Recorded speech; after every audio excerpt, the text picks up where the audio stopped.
Le Tout-Puissant a dit, et ainsi Ibrahim et Ismaïl élèvent les bases de la maison.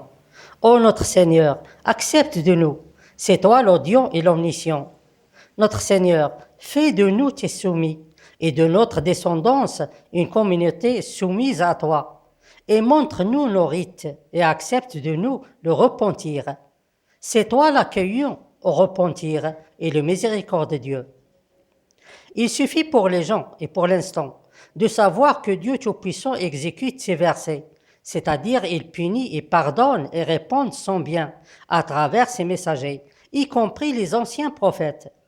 Mais les faux seigneurs qui sont dans le ciel ont trompé les prophètes et ils les ont obligés à créer des lois et des méthodes à suivre pour exécuter les versets et par suite devenir des associés à Dieu Tout-Puissant dans son jugement et ses ordres. Et c'est ça le but des faux seigneurs qui sont dans le ciel. Traîner les prophètes vers l'égarement et le chemin obscur et donner à Dieu Tout-Puissant des associés. Et ils ont réussi dans leur travail.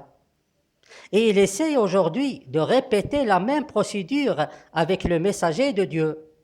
Mais ce dernier, et comme d'habitude, refuse d'accepter toute chose provenant de ce faux Seigneur qui est dans le ciel. Plutôt, il viole délibérément toute loi qu'il voit ou qu'il observe.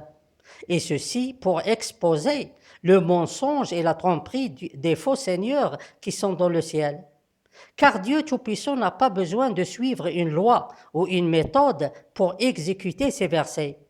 Et pour le messager de Dieu, le message de Dieu est très suffisant et l'exécution des versets du message est obligatoire, car c'est un message de Dieu Tout-Puissant pour tous les gens. Il suffit pour les gens et pour l'instant de savoir que tous les événements et tout ce qui est dit dans le message de Dieu Tout-Puissant, récité et publié par son messager, doivent certainement se produire.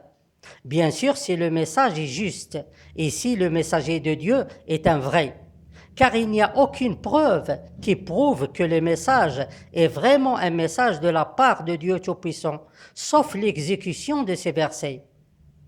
Le messager de Dieu n'est pas un menteur, mais il attend lui aussi la preuve convaincante de la part de Dieu Tout-Puissant, car le reste du message sera certainement très lourd. Tandis que pour les criminels, parmi les spirituels et les religieux, et les scientifiques et les dirigeants, qui essayent, et par ordre de leurs faux seigneurs qui sont dans le ciel, de convaincre le messager de Dieu à suivre les lois et les règles, alors le messager de Dieu est un ennemi de ces criminels et un ennemi de tous les faux seigneurs qui sont dans le ciel et un ennemi de tous ceux qui ne croient pas en Dieu Tout-Puissant, unique, sans associé.